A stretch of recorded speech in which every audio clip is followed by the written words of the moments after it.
জীবনের প্রতি হয়তো আমাদের অনেকেরই অভিযোগ রয়েছে, তবে আমি নিশ্চিত এই ভিডিওটি দেখার পর হয়তো আমাদের মধ্যে জীবন সম্পর্কে অনেকের ধারণাই পাল্টে যাবে এবং অনেকেই বলতে বাধ্য হবেন সৃষ্টিকর্তা অনেক ভালো রেখেছেন। মায়াবী দুনিয়ার আরো একটি বিশেষ পর্বে সবাইকে স্বাগতম। আজকের পর্বে আমরা বৈচিত্র্যময় শারীরিক গঠন সম্পন্ন কিছু মানুষ সম্পর্কে জানবো, যারা নিজেদের সামর্থ্যকে ছাপিয়ে বিশ্ব জয় করেছেন। আজকের ভিডিওটি যদি আপনাদের ভালো লাগে তাহলে অনুগ্রহ করে ভিডিওতে লাইক করুন, ভালো না লাগলে ডিসলাইক করুন, অন্যকে জানাতে শেয়ার করুন এবং আমার চ্যানেলটি সাবস্ক্রাইব করুন। টার্টল বয়। পিঠে কচ্ছপের খোলের মতো জন্মচিহ্নের কারণে তাকে কচ্ছপ বালক বলে ডাকা হতো। কলম্বিয়ার 6 বছর বয়সে দিদিয়ের একটি বিরল অবস্থার সাথে লড়াই করেছিলেন, যা তার শরীরে প্রায় অর্ধেক আবৃত করেছিল। এজন্য দিদিয়ের এবং তার মা লুজকে প্রতিবেশীদের থেকে আলাদা থাকতে বাধ্য করা হয়েছিল। প্রতিবেশীরা এটা মনে করে ভয় পান যে তাকে অশুভ শক্তির দ্বারা স্পর্শ করা হয়েছে, যার ফলে সে স্কুলে যেতে পারবে না এবং কারো সাথে মিশতে পারবে না। 2011 সালে দিদিয়েরকে দেখে কেয়ারিং ম্যাটার্স নাও একটি দল, যারা সিএমএন এর সাথে লোকদের সমর্থন করে ডকুমেন্টারি টার্টল বয়ের একটি প্রোফাইল তৈরি করেছিল। তারপর থেকে দিদিয়ের জীবনে আমূল পরিবর্তন হয়। ইউকে এর গ্রেট অরমন্ড স্ট্রিট হাসপাতালে একজন প্লাস্টিক সার্জন ডক্টর নীল বুলস্টোড তার সেল অপসারণ করেছিলেন। দিদিয়ের এখন স্বাভাবিক জীবনযাপন করছে। Sam Burns. 17 বছরের এই কিশোরের জীবনের গল্প শুনলে আপনি চোখের পানি ধরে রাখতে পারবেন না। 23 অক্টোবর 1996 সালে যুক্তরাষ্ট্রে জন্ম নেন স্যাম বার্নস। তিনি প্রোজেরিয়া নামক এক বিরল রোগে আক্রান্ত ছিলেন। এই রোগের কারণে তিনি দ্রুত বৃদ্ধ হয়ে যাচ্ছিলেন। এই রোগীদের গড় আয়ু সাধারণত 13 বছর হয়ে থাকে। বার্নস এমন একজন ব্যক্তি যিনি তার মরণঘাতী রোগের কারণে চ্যালেঞ্জের সম্মুখীন হওয়া সত্ত্বেও এটিকে অভিশাপ বা বোঝা হিসেবে দেখেননি, বরং এটিকে একটি চ্যালেঞ্জ হিসেবে দেখেছিলেন, যেখান থেকে তিনি জ্ঞান অর্জন করেছিলেন। বিশ্বকে কাঁদিয়ে 10 জানুয়ারি 2014 সালে মাত্র 17 বছর বয়সে স্যাম মারা যান। স্যাম 2013 সালে ওয়াশিংটন ডিসিতে টেডেক্স মিড আটলান্টিক এ একটি বক্তৃতা দিয়েছিলেন, যেটির ভিডিও ডিসেম্বরে পোস্ট করা হয়েছিল স্যাম মারা যাওয়ার ঠিক 1 মাস আগে। তার কথা শ্রোতাদের দৃঢ়ভাবে অনুপ্রাণিত করে তোলে। স্যাম সারা বিশ্বের লক্ষ লক্ষ মানুষকে অনুপ্রাণিত করেছেন। স্যামের দেওয়া বক্তব্যটি টেড চ্যানেলের সর্বকালের 7ম সর্বাধিক দেখা বক্তব্য, যা শুধুমাত্র TEDx.com এ দেখা হয়েছে মোট 95 মিলিয়ন বার। স্যাম এই গ্রহে থাকাকালীন অনেক মানুষের হৃদয় স্পর্শ করেছিলেন। Gary Turner. লিঙ্কনশায়ার, ইংল্যান্ডে জন্ম নেওয়া গ্যারি টার্নার একজন circus performer. লার্স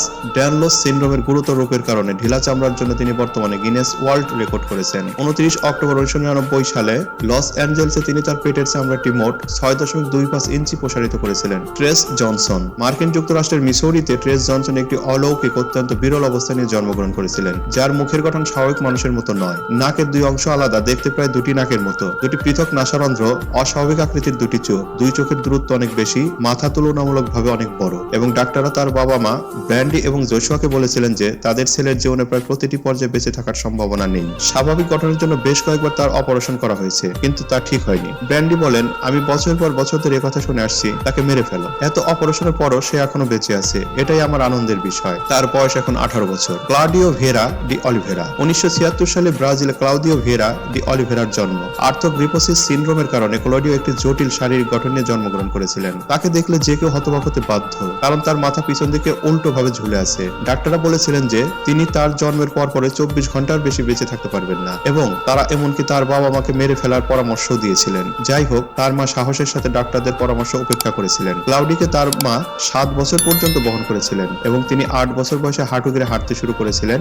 state University of Feira de Santana থেকে স্নাতক হওয়ার পর তিনি একজন পেশাদার যোগ্য হিসাব রক্ষক হয়ে ওঠেন। এছাড়াও তিনি একজন প্রেরণাদায়ক বক্তা হিসেবে বিভিন্ন দেশ ভ্রমণ করেছেন। নিক ভুইটসিক। 4 সেপ্টেম্বর 1982 সালে জন্ম নেওয়া একজন অস্ট্রেলিয়ান খ্রিস্টান ধর্মপ্রচারক এবং অনুপ্রেরণাদায়ী বক্তা। বিরল টেট্রা অ্যামিলিয়াস সিনড্রোমের কারণে 4 হাত পায়ের অনুপস্থিতিতে তার জন্ম হয়। নিক ভুইটসিক 21 বছর বয়সে গ্রিফিথ ইউনিভার্সিটি থেকে হিসাব বিজ্ঞান ও ব্যবসা পরিকল্পনা বিষয়ে ডাবল ব্যাচেলর ডিগ্রি অর্জন করেন। পরবর্তীতে অনুপ্রেরণামূলক বক্তব্য দিতে তিনি 5 মহাদেশের 60টি দেশে ঘুরে প্রায় 30 লাখ মানুষের কাছে নিজের বক্তব্য পৌঁছে দেন। দ্য বাটারফ্লাই সার্কাস চলচ্চিত্রটিতে উইল চরিত্রে অনবদ্য অভিনয় করার জন্য 2010 সালে Nick Vujicic Method Fest Independent Film Festival এ সেরা অভিনেতা পদক লাভ করেন। তার দাম্পত্য সঙ্গী কানায় মিয়াহারা এবং তাদের রয়েছে 2 সন্তান। Cyclops baby. মর্মান্তিক ফুটেজে দেখা যাচ্ছে যে নবজাতক সাইক্লপস শিশুটি মারা যাওয়ার কিছুক্ষণ আগে লাইফ সাপোর্টে রয়েছে। একজন ইন্দোনেশিয়ান মহিলা ডাক্তারদের চমকে দিয়েছিলেন যখন তিনি একটি চোখ দিয়ে সাইক্লপস শিশুর জন্ম দিয়েছিলেন। শিশুটির ওজন ছিল 5 পাউন্ড। তার কপালের মাঝখানে শুধুমাত্র একটি চোখ ছিল এবং তার কোনো নাক ছিল না, যদিও তার অন্যান্য অঙ্গ সম্পূর্ণ ছিল। শিশুটি যে রাতে জন্মগ্রহণ করেছিল সে একই রাতে 10:44 দুর্ভাগ্যজনকভাবে মারা যায়। ললিত পতিদার। ললিত পতিদারের সারা শরীর লোমে ঢাকা। তার বিরল অদ্ভুত চেহারার জন্য স্কুলে বৈষম্য এবং বিচ্ছিন্নতার সম্মুখীন হতে হয়। তার সহপাঠীরা তাকে বানরের ছেলে বলে ডাকে এবং তার থেকে দূরে থাকতে পছন্দ করে, কারণ তারা ভয় পায় যে সে একদিন তাদের কামড়ে দেবে। ললিত পতিদার হাইপারট্রিকোসিস নামক একটি বিরল রোগ দ্বারা আক্রান্ত, যার ফলে একজন ব্যক্তির সারা শরীরে অস্বাভাবিক পরিমাণে চুলের বৃদ্ধি ঘটে। পতিদারের বয়স 18 বছর এবং 6 বছর বয়সে তার তার এই অবস্থা ধরা পড়ে। ললিত নিজের প্রতি আত্মবিশ্বাসী এবং সে সব সময় এগিয়ে যেতে এবং সুখী হতে চায়। ম্যান্ডি সেলার্স 20 ফেব্রুয়ারি 1975 সালে ল্যাঙ্কাশায়ার যুক্তরাজ্যে জন্ম নেয় একজন ব্রিটিশ মহিলা, যার একটি বিরল জেনেটিক মিউটেশনের ফলে তার উভয় পায়ে অসাধারণ বৃদ্ধি ঘটেছে। তার পায়ের পাতা অনেক বড় এবং ভারী। তার ওজন 133 কেজি। শুধুমাত্র তার দুই পায়ের ওজনই 95 কেজি। তিনি ইউনিভার্সিটি অফ সেন্ট্রাল ল্যাঙ্কাশায়ার থেকে বিএসসি করেন মনোবিজ্ঞানে। তিনি ক্রাস বা হুইল চেয়ার ব্যবহার করে ঘুরে বেড়াতেন এবং একটি বিশেষ পরিবর্তিত হাতে নিয়ন্ত্রিত গাড়ি ড্রাইভ করতেন, যাতে পায়ের কোনো ব্যবহার ছিল না। জিওন জাকারিয়া ক্লার্ক 29 সেপ্টেম্বর 1997 সালে জন্ম নেন। তিনি একজন আমেরিকান কুস্তিগির, পেশাদার মিশ্র মার্শাল আর্টিস্ট এবং wheelchair racer. Clark caudal regression syndrome নামে একটি বিরল ব্যাধির কারণে পা ছাড়াই জন্মগ্রহণ করেছিলেন, তাই হাতের শক্তি বাড়াতে প্রচুর এক্সারসাইজ করেন। তিনি 4.78 সেকেন্ডে 20 মিটার দৌড়ে একটি রেকর্ড করেন। সানজিমানা এলি দ্য মাঙ্কি বয় নামে পরিচিত। 1999 সালে দক্ষিণাঞ্চলীয় প্রদেশ রোয়ান্ডায় জন্মগ্রহণ করেছিলেন। বেড়ে ওঠা এলির চরিত্রটি অনন্য ছিল। সে সঠিকভাবে কথা বলতে পারত না এবং বেশিরভাগ সময় নিয়ম ওয়ে ফরেস্টের জঙ্গলে লুকিয়ে বানরদের সাথে কলা এবং তাজা ফল খেত। তার মা বলেছিলেন যে তিনি ঝোপের মধ্যে অনেক সময় কাটিয়েছেন এবং ঘাস খেয়েছেন। অদ্ভুত চেহারা এবং আচরণের জন্য লোকে তাকে বানরের ছেলে বা শিম্পাঞ্জি বলে উত্ত্যক্ত করত। তার গল্পটি নেটে প্রচারিত হওয়ার পরে সমর্থকদের কাছ থেকে ব্যাপক সমর্থন অর্জন করেছিলেন। তার চিকিৎসা হয় এবং সে এখন স্বাভাবিক জীবনে ফিরে আসে। সে নিয়মিত স্কুলে যায় এবং রীতিমতো সে একজন সেলিব্রিটি। নিকোলাস ডিসম্যাটসেক শৈশবে নিউরোফাইব্রোমাটোসিস ধরা পড়েছিল।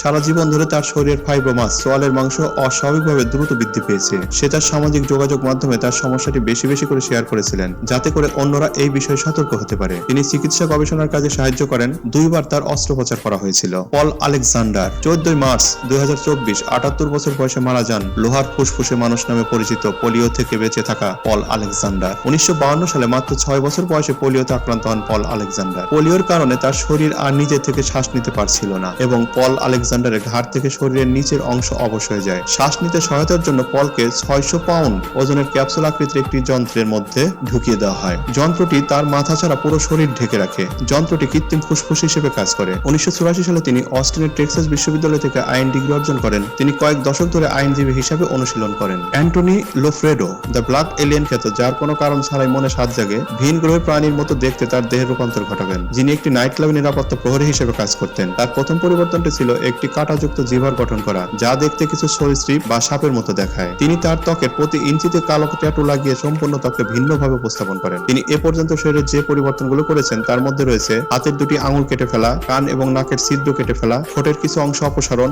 মাথার খুলি ইমপ্লান্ট এবং চোখের রং সবুজ করা। 19 শতকের এই ছবির মহিলাটি 4টি পা নিয়ে জন্মগ্রহণ করেছিলেন। 19 বছর বয়সে তার বিয়ে হয়েছিল। তিনি 5টি সন্তান জন্ম দিয়েছিলেন। 60 বছর বয়সে তিনি মারা যান। সৃষ্টিকর্তা আমাদের সবকিছু দিয়েছেন, তারপরেও অল্পতে আমরা ভেঙে পড়ি এবং হতাশ হই। অথচ এরা শারীরিক সীমাবদ্ধতা নিয়েও কত সুখী এবং হাসি খুশি জীবনযাপন করে গেছে এবং করছে। তাই আমাদের উচিত জীবনকে হতাশায় না ভাসিয়ে উপভোগ করা। সবাই ভালো থাকবেন। ভিডিওটি দেখার পর আপনার অনুভূতি দয়া করে কমেন্ট করে জানাবেন। আল্লাহ হাফেজ।